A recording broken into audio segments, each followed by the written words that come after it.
శ్రీగురుభ్యో నమః. ఒక సంగీత శిఖరం, ఒక మహాపర్వతం ఇవాళ మనకు వెళ్ళడం జరిగింది. మహానుభావుడు సంగీత సరస్వతి చేతిలో ఒక వీణగా పేర్కొనదగ్గ వ్యక్తి, మహాపురుషుడు, కారణజన్ముడు అయినటువంటి శ్రీపతి పంతారాజులు బాలసుబ్రహ్మణ్యం గారు పరమపదించడం చాలా బాధాకరమైన విషయం, ఎవరం జీర్ణించుకోలేని విషయం. గత 50 రోజులుగా అనారోగ్యంతో పోరాడుతూ ఆయన హాస్పిటల్లో ఉన్న ఏదో క్షణాన ఆయన తిరిగి మరి చేరువుతారని,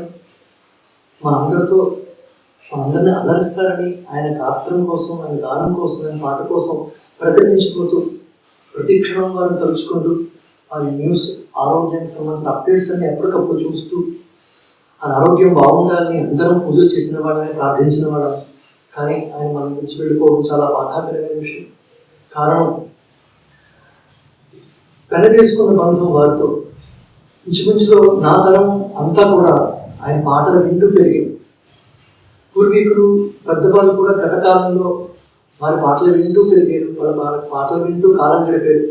తర్వాత తరానికి కూడా ఆయన పాటలు ఎంతో పరిచయం.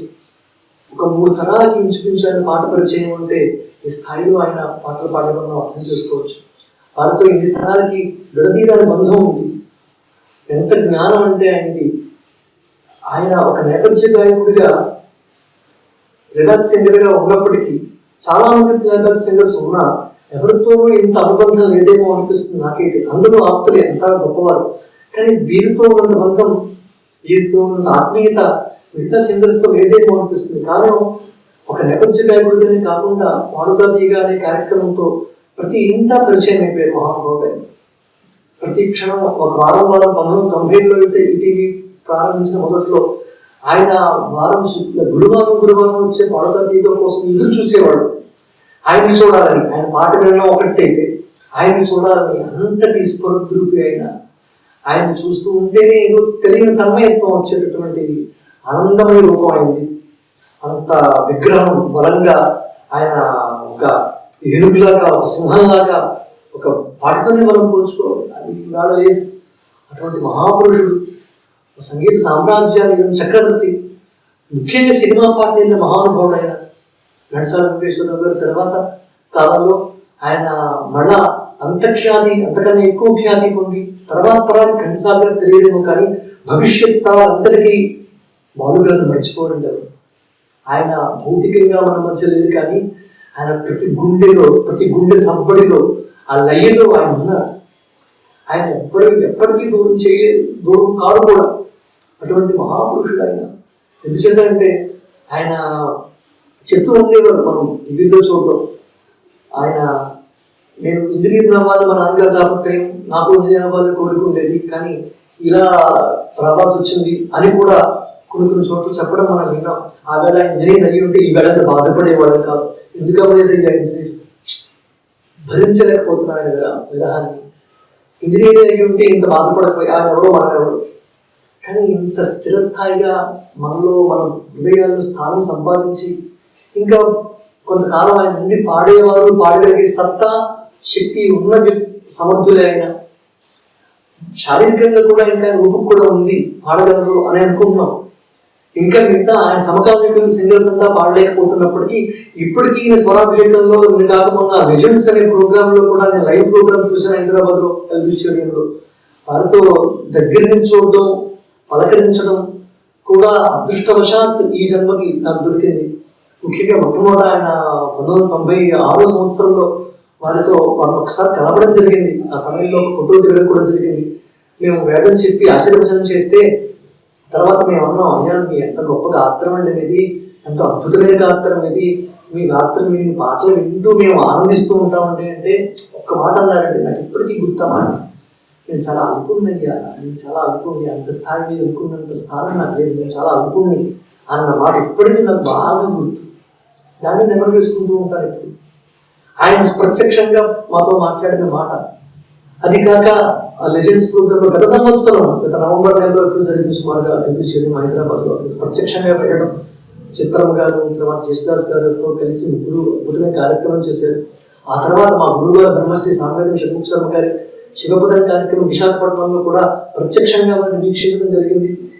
ఇంత దగ్గరతనం, ఇంత దగ్గరికి 3 సార్లు వారితో కలవడం, ఆత్మీయత, వారికి ఆశీర్వచనం చేయడం, వారి మన్ననలు పొందడం, చాలా గొప్పగా వేదం చదివారిని వారు ప్రశంసించడం, మేము వారిని చూసి ఆనందపడిపోవడం, మా ఆత్మజ్ఞత ఎంత నిరుశిఖరమైన అలాంటి వారి చేత ఆనందింపచేసి మా మంత్రం వారి ఆనందింపచేసి వారి గాత్రం మన అందరినీ ఎలా సంతోషపెడుతుంది. వారితో ఉన్న బంధం ఈ క్షణాలను తట్టుకోలేకపోతూ ఉన్నాం, చాలా బాధపడుతూ ఉన్నాం. ఈ మాధ్యమంలో మాట్లాడడానికి కూడా మాటలు రావడం లేదు. ఎన్నో అసమాన ధీరుడు ఆయన ఒక్క గాత్రంతోనే కాకుండా, పాట మాత్రమే కాకుండా ఎన్నింటికో డబ్బింగ్ ఆర్టిస్ట్గా, ఒక మిమిక్రీ ఆర్టిస్ట్గా, ఒక యాక్టర్గా, ఒక నటుడిగా, ఒక సంగీత దర్శకత్వంతో సంగీత దర్శకుడిగా, ఒక నిర్మాతగా ఎన్నో సినిమాలు ఆయన చేయడం జరిగింది. ఒక చలనచిత్ర సీమకి మూగబోయింది వాడు. చలనచిత్ర పరిశ్రమకి ఒక తీరం లోటు కాదు, ప్రేక్షక లోకానికి ఈ చెవుడు కూడా బాధపడే రోజు ఇవాడు. ఆయన పాటలు విని రుణపడిపోయాడు. ఆయన పాటలు విని, ఇన్నాళ్ళు ఆయన పాటలు విని ఆయన రుణం మనం తీర్చుకోలేంది, లేదా ఆయన పాటలు విని ఆయన రుణం తీర్చుకోవాలి. ఎందుకన్నా మనం ఏం చేయగలండి? ఆ మహానుభావుడు ఎన్నో చిత్రాలకి నటించేది. వారి నటన కూడా మనం చూసాం. పూర్వకాలంలో సినిమాలు పక్కింటి అమ్మాయి లాంటి దాంట్లో, అలాగే గాంధీనగర్ రోడ్ నెంబర్ 2 అనే సినిమాలో అద్భుతమైన పాత్ర చేశారు. అలాగే అదో ప్రాణం అనే సినిమాలో ఒక చిన్న కురవాళ్ళగా, వయసులో ఉన్న వాళ్ళగా ఆమె కథానాయకుడికి దగ్గరగా పరిచయం నటించడం, ఆమె కన్నా వయసు తక్కువ వాళ్ళగా నటించడం. ప్రేమదేశం సినిమాలో దొంగలో ఒక పోలీస్ ఆఫీసర్గా ఆయన ఎన్నో అద్భుతమైన సన్నివేశాలు. వారి నటన నాకు నిజంగా, వారి పాట ఒకటైతే వారు మాట్లాడే మాటలు ఒకటి. ఆయన ఏం నేర్చుకున్నారు మహానుభావులు? ఇంతమంది రైటర్స్తో పనిచేసి, ఇంతమంది సంగీత దర్శకులతో పనిచేసి, వారు భాషా పరిజ్ఞానం సామాన్యమైంది కాదు. ఆయన తప్పు పాడితే సంగీతంలో ఒప్పుకుంటారేమో తప్ప, తప్పు పాడాలంటారు ఆయన, అప్పుడే కదా తప్పు తెలుస్తుంది అనేవారు. మనం చూసాం చాలాసార్లు. కానీ తప్పు పలికితే మాత్రం ఒప్పుకునేవారు. ఇలా పలకూడదు స్పష్టంగా చెప్పేవారు. అప్పుడప్పుడు వాదన కూడా పెట్టేవారు. టీవీ యాంకర్స్ కి వాటికి ఇలా స్టైలిష్ గా ప్రొనౌన్స్ చేయడం అది ఉంది, ఇలా ఉండకూడదు అని చెప్పి ఎంతో మంది దిద్ది, ఆయనతో అతి తక్కువ పరిచయం ఉండి, ఆయన దైవంగా భావిస్తూ ఆయన పాటలు వింటూ ఉన్న మనకేంటి వేదన ఉంటే, ఆయన దగ్గరగా ఉండి ఆయనతో పాటు బాల్యం నుంచి ఆ పడతాది గారి కార్యక్రమాలతో ఆయనతో పరిచయం పెంచుకుని ఆయన ఒక తండ్రిలాగా భావిస్తూ ఆ పరిచయస్తులంతా కూడా ఇంకెంత బాధపడుతూ ఉంటారో అది తెలుసుకుని ఇంకా బాధిస్తోంది.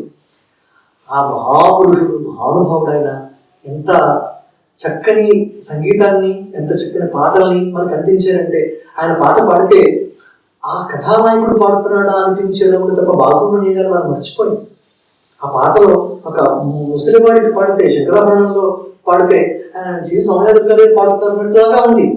ఒక చిన్న పిల్లవాడు పాడితే ఆ పిల్లవాడు పాడినట్టుగానే పాడేవారు. ఒక కొత్త కథానాయకుడు ఎవరికి పాడినా అతనిలాగే పాడేవారు. అంత శక్తి ఎక్కడదో ఆయనకి. అంతేకాదు, ఆయన ఆడవాళ్ళకి కూడా పాడారు, మగవాళ్ళకి ఎంతో మందికి సింగర్స్ హీరోస్ పాడారు. అలాగే 2 కాని వాళ్ళకి పాడారు మహానుభావుడు. అది ఎక్కడ గుర్తు ఎలా పాడారంటే, ఆయన పాటలు 40,000 పైచులకు గిన్నిస్ బుక్ ఆఫ్ రికార్డ్స్ లోకి ఎక్కబడింది అంటే ఆయన ఎంత గొప్ప స్థాయికి పొందారో చూడండి. మహాపురుషుడు, మహానుభావుడు, వారి లేని లోటు మనం తీరంది. చిత్ర పరిశ్రమ అంతా కూడా ఈవేళ దుఃఖిస్తూ ఉంది. అంతేకాదు, ప్రేక్షకులకు ఆయన శ్రోతలంతా ఆయన పాటలు విని పెరిగిన అందరికీ కూడా చాలా బాధాకరమైన విషయం. రేపు ఏదో రోజు కోరుకుంటారు. గత 4 రోజులుగా ఆయన చెప్తూ ఉన్నారు, నాన్నగారు ఇప్పుడే ఆహారం తీసుకుంటున్నారు ఒక రోజు అలాంటి బులెటిన్ విడుదల అయ్యేసరికి అమ్మయ్య ఆనందం. ఆయన గురించి పట్టించుకోవడం మానేసాం. 3 రోజులు అయితే అమ్మయ్య ధైర్యం. ఆయన మళ్ళీ తిరిగి వస్తారు, మళ్ళీ పాట పాడతారు. స్వరాభిషేకంలోనే ఎక్కడో స్టేజ్ మీద ఆయన చూడగలం. మిగతా సింగర్స్ పరిచయం కన్నా ప్రజల్లో శాశ్వత స్థానం సంపాదించారండి. ఎందుచేతంటే మిగతా సింగర్స్ ప్లేబ్యాక్ సింగర్స్ గా ఉండిపోయింది తప్ప, స్వరాభిషేకం లాంటి వాడితో పరిచయం తప్ప, ఇది పడతా దిగానే ఆ కార్యక్రమం ద్వారా అందరి ఇళ్లలో, అందరి టీవీలో, అందరి మనసులో స్థానం సంపాదించారు. ఆయన పాట, ఆయన మాట, ఆయన నటన ఇవన్నీ మనకు ఆనందాన్ని ఇచ్చేది. ఇంతకాలం ఆనందించేలా మనం చేసి ఆయన మాత్రం అలా వెళ్ళిపోవడం, మనందరినీ వదిలిపెట్టి వెళ్ళిపోవడం చాలా బాధాకరమైన విషయం. జీవించుకోలేని విషయం ఒక రకంగా. ఇది మరలా ఆయన పుట్టాలి, అలాంటి వారు మళ్ళా పుట్టాలా అనే సందేహం కూడా ఉంది పక్క. ఆయనే పుట్టాలి, అలాంటి వారు పుట్టడం అసాధ్యం. మళ్ళా ఇక్కడ పుట్టే ఉంటారు, మన పుడతారు. ఆయన కాకపోయినా మన మనసుల్లో, మన పాటల్లో వారి పాటలు మనం పాడుకుంటూ వారిని స్మరించుకుంటూ ఉండడం తప్ప మనం చేయగలిగింది ఏం లేదు. ఎంతో మందికి డబ్బింగ్ ఆర్టిస్ట్గా ఎంతమందికి డబ్బింగ్ చెప్పారు ఆయన. కమల్ హాసన్ గారికి, అలాగే మమ్ముట్టి గారికి ఆయన పాడిన పాటలు. నాకు సంగీతం రాదు అంటేనే ఎన్ని పాటలు పాడేసేది పెద్ద ఆయన.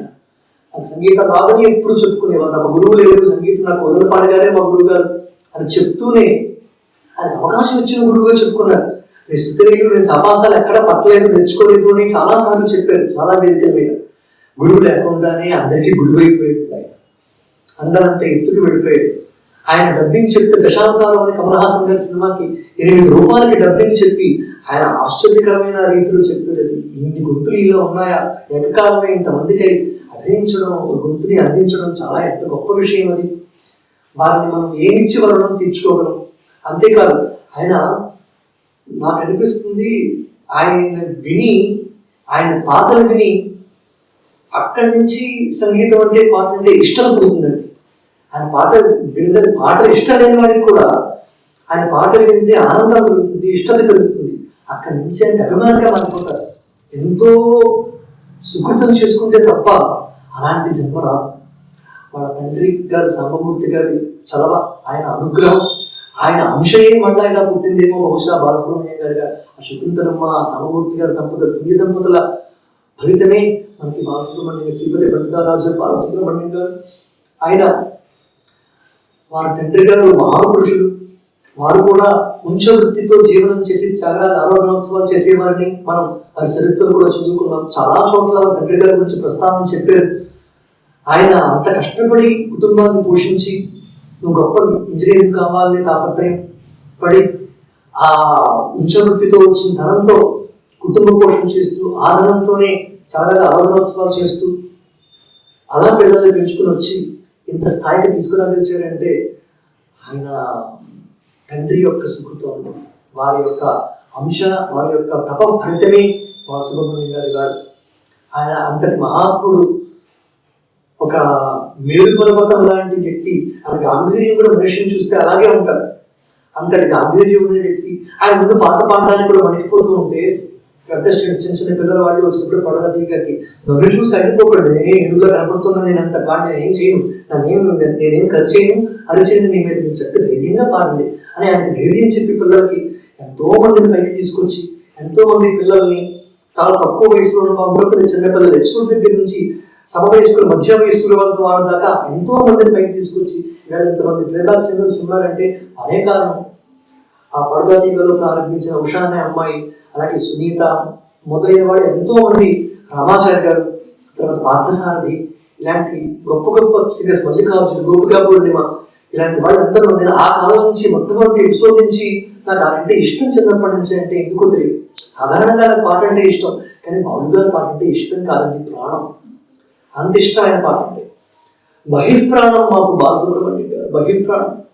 అటువంటి పుణ్యాత్ముడు, అటువంటి సరస్వతి అనుగ్రహం కటాక్షం సిద్ధించిన ఒక వ్యక్తి.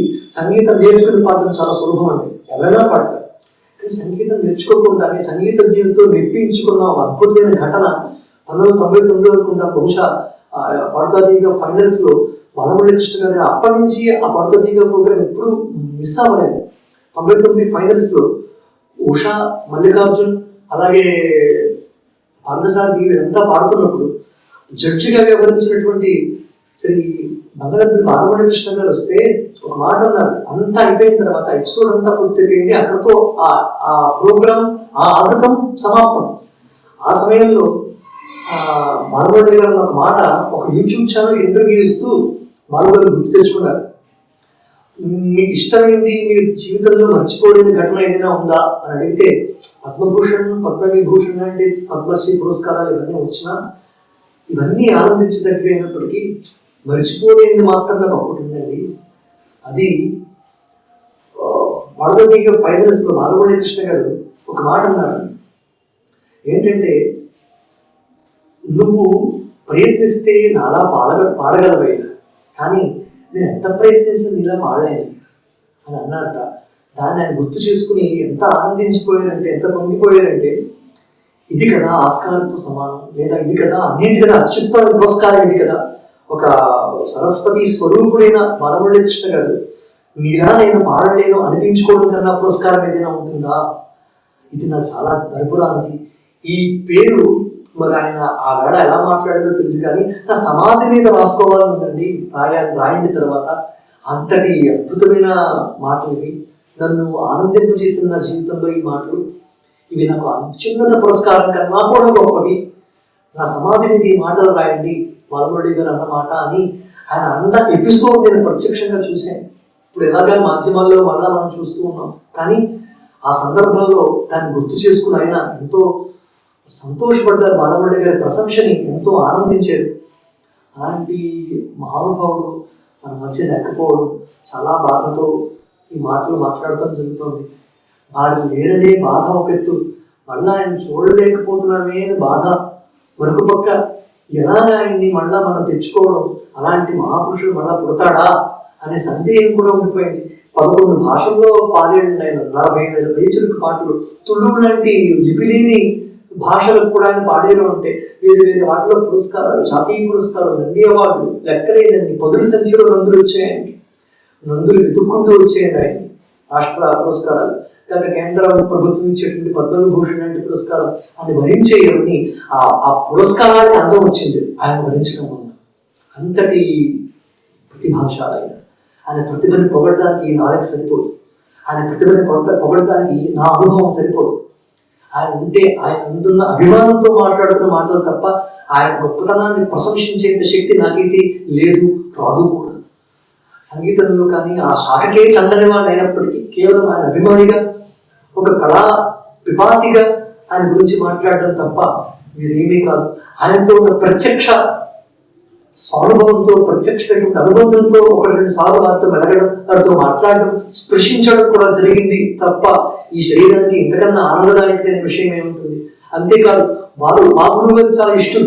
సామవేదం బ్రహ్మశ్రీ సామవేదం షణ్ముఖ శర్మ గారికి ఆప్తులు, శివపదంలో ఎన్నో పాటలు పాడారు. ఆ పాటలో నాకు చాలా ఇష్టమైన కీర్తన పంచామృతాలతో అభిషేకము అన్న పాట. అభిషేకం చేసేసేది నేను కలంతో అభిషేకించిన కీర్తన, నాకు తెలిసి కీర్తన ఇంచేదంటే రాసింది అలాంటి మహాపురుషుడు, పాడింది కూడా అలాంటి గొప్ప వ్యక్తి. సంవేదం షణ్ముఖ శర్మ గారు మా గురువర్యులు, వారు రాసిన ఆ కీర్తనని, ఆ పంచామృతాలతో అభిషేకం అనే కీర్తన ఎంతో గొప్పగా ఆలపించారు. అది కాక ఎన్నో పాటలు, ఎన్నో కీర్తనలు వారు శివపద ఆ ఆల్బంలో ఎన్నో పాటలు పాడారు. వారి కుమారుడితో కలిసి, వారి చెల్లాయితో కలిసి ఎన్నో పాటలు పాడారు. గణపతి మీద పాట వాళ్ళ చెల్లాయి శైలజ అమ్మ పాడటం, అవన్నీ వింటూ వారి పాటలను కీర్తిస్తూ ఆనందించడం తప్ప ఏం చేయగలమండి? ఎందుకన్నా వారికి నివాళిగా ఆయన పాటల్ని విని మళ్ళీ ఆయనకే అర్పించడం తప్ప ఏమీ ఇవ్వలేని అభాగ్యుడు. ఆయన అంటే ప్రాణం, ఆయన బహిష్ప్రాణం. ఆయన్ని తలుచుకుంటూ, ఆయన స్మరిస్తూ, ఆ స్మృతులు నెమరవేసుకుంటూ గడపడం తప్ప ఏమీ చేయలేని సహాయ స్థితిలో మనందరినీ ఉంచారు ఆయన. ఆయన ఆత్మకి శాంతి చేకూరాలని, వారి కుటుంబానికి వారి అనుగ్రహంతో గాఢ సానుభూతిని తెలియజేస్తూ, ఇలాంటి స్మృతుల్ని వారిని తలుచుకుంటూ గడుపుతూ, వారి రుణాన్ని వారి పాటలు వింటూ తీర్చుకోవడం తప్ప మరేమీ చేయలేని దుస్థితికి చింతిస్తూ